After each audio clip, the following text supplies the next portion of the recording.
pessoal, tudo bem? O meu nome é Jennifer e eu estou muito feliz de ter você aqui comigo no canal. Hoje eu queria refletir um pouquinho com vocês sobre algumas coisas que eu venho pensado e me inspirado através de um filme que mudou muito da minha perspectiva sobre começar. O nome do filme é Coach Carter, que conta a história de um professor, Ken Carter, que vai para a escola de Richmond, em Califórnia. E ele já foi aluno dessa escola e retorna agora como professor, e ele vai ser treinador de basquete da turma dos adolescentes. Ele vem de uma forma muito dura, cheia de regras, muda várias coisas no comportamento dos meninos, porque ele quer, além de ensinar basquete, ensinar coisas para a vida. É uma escola que vive em um bairro muito pobre, cercado de brigas entre gangues, drogas, e muitos dos alunos sequer terminam o ensino médio. Pensar na faculdade, então, sem chance. E ele quer trazer uma nova perspectiva para a escola e para esses alunos. Uma das regras que os alunos tinham no contrato que eles assinam com o professor é de que eles tinham que frequentar as aulas e ter notas muito boas.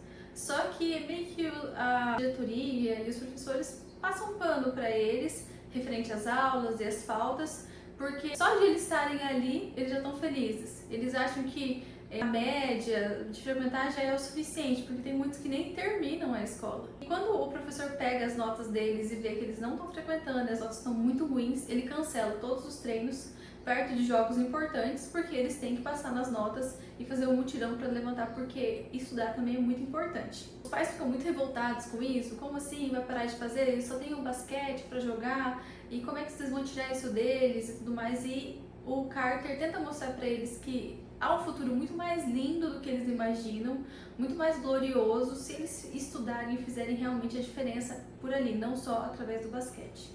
Durante todo o filme, o professor pergunta para eles qual o seu maior medo. E eles ficam, por que esse cara tá perguntando isso? Qual o seu maior medo? Qual o seu maior medo?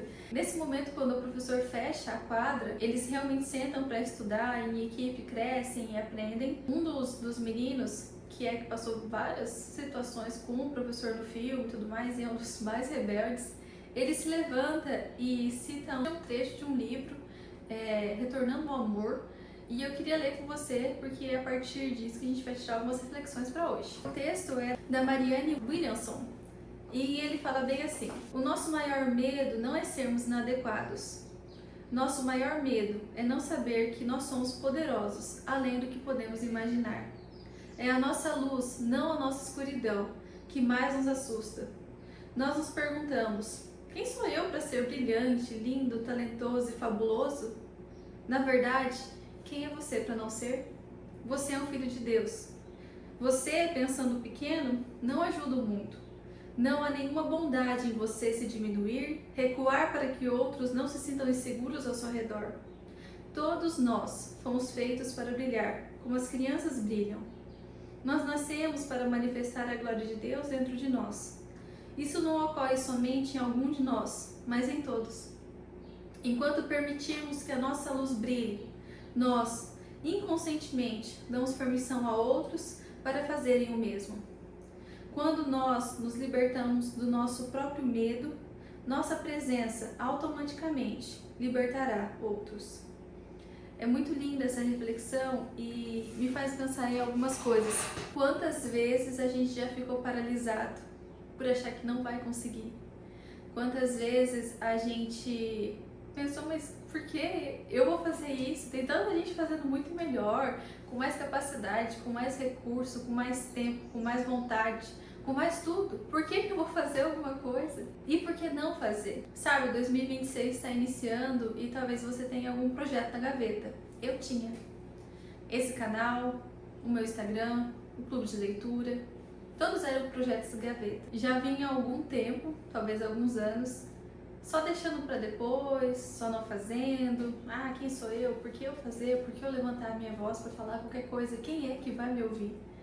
Mas desde que eu comecei, e realmente eu estou muito no início de tudo isso, Deus tem trazido muitas reflexões ao meu coração e tem trazido muita alegria de ter começado. O primeiro passo eu acho que é o mais difícil. A gente acha que realmente a gente não tem capacidade. No fim das contas, talvez a gente não tenha mesmo, mas o caminho se faz caminhando.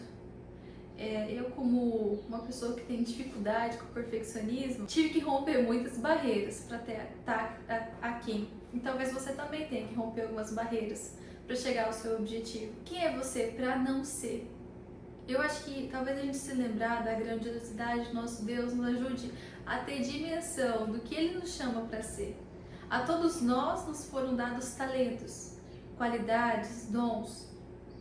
E a gente tem deixado de lado por medo de ser poderoso além da conta.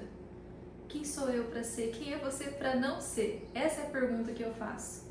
E pensando sobre isso, pensando sobre esse vídeo, me veio 2 versículos à mente que eu queria compartilhar e ler com vocês. O primeiro texto que eu quero trazer a reflexão, ele é bem conhecido, está em Mateus, capítulo 5, versículos 14 em diante. E assim diz: Vocês são a luz do mundo. Não se pode esconder uma cidade construída sobre um monte, e também ninguém acende uma candeia e a coloca debaixo de uma vasilha. Ao contrário, coloca no lugar apropriado, e assim ilumina todos os que estão em casa. Assim brilha a luz de vocês diante dos homens, para que vejam as suas boas obras e glorifiquem ao Pai de vocês, que estás no céu.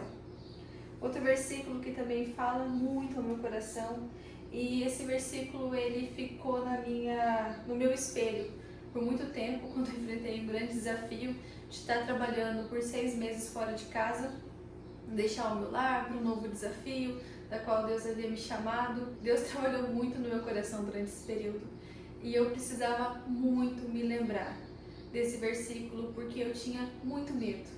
Medo de muitas coisas, mas principalmente de não ter capacidade, de não dar conta do que Ele me chamou para fazer. Só que a gente se esquece que nada que Deus manda no nosso caminho, a gente não vai ter as ferramentas para fazer. Ao longo da Bíblia e da história da humanidade, a gente vê histórias de pessoas que foram colocadas em situações e elas tinham todas as ferramentas para conseguir fazer aquilo. E da mesma forma, nós também temos as ferramentas. Nós que nos sabotamos, nós que nos colocamos em situações que a gente acha que não, imagina, quem, né? Por quê? E de novo, por que não? Por que não você? E agora o versículo que eu quero trazer para nós lermos, ele vai estar em 2 Timóteo, no capítulo 1, versículo 7. Pois Deus não nos deu espírito de covardia, mas de poder, de amor e de equilíbrio.